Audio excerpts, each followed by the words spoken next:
What's up, everybody? It's the Digital World Podcast.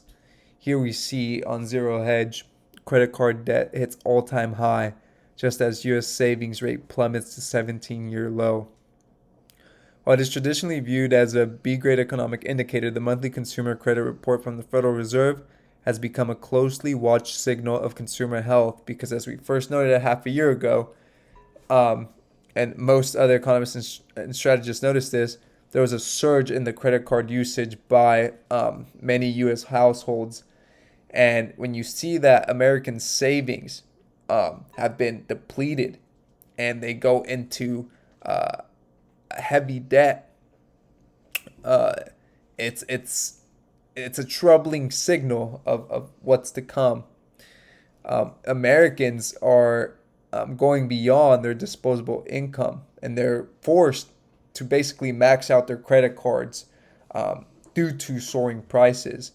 And so this doesn't come as a surprise to many of you who have been following this channel and have seen the reports coming in day after day, and how things have changed over the course of the last 2 or so years.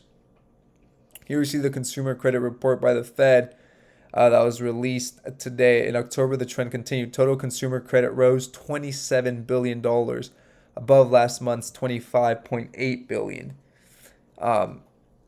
which was below the $28 billion consensus estimate. So even though it's below that, it still went up by, about $1.3 billion.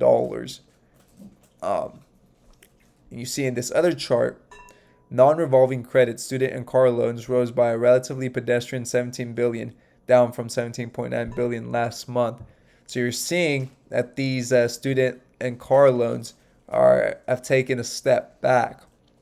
That could be a lot of people may not be going to school or putting a pause on their studies.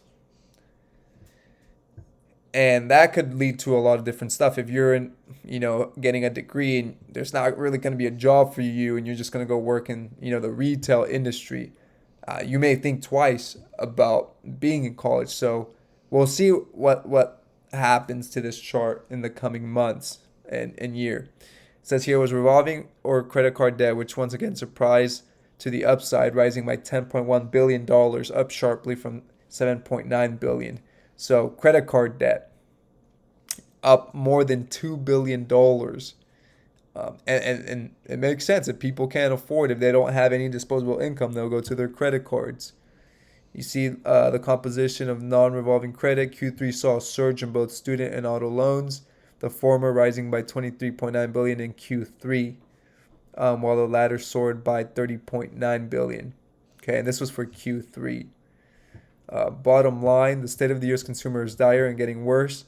As shown in the next chart, credit card debt hits a record high, just as personal savings rate hit a 17-year low. So here you see consumer credit is in the blue, right? It's going up.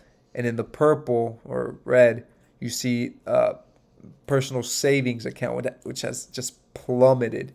Okay, and here in the early year of 2020. We saw a spike in savings because, people got money. They got stimmies. And that's when you saw consumer credit just fall. But now we see a divergence in the opposite direction for these two. And it hasn't gotten better. I've been showing these charts on a continuous basis. And you see just how parabolic credit has gone and how much savings have crashed. And it's very drastic. These aren't minimal changes. These are drastic changes that are occurring. And so as we head into 2023, it's imperative that you make note of these things, and because it's they're telling you the economy is strong, but obviously when you look at the data, we're seeing a different story. So with that in mind, thank you for watching. Like and subscribe to the channel. It's the Digital World Podcast, and I'll see you in the next episode.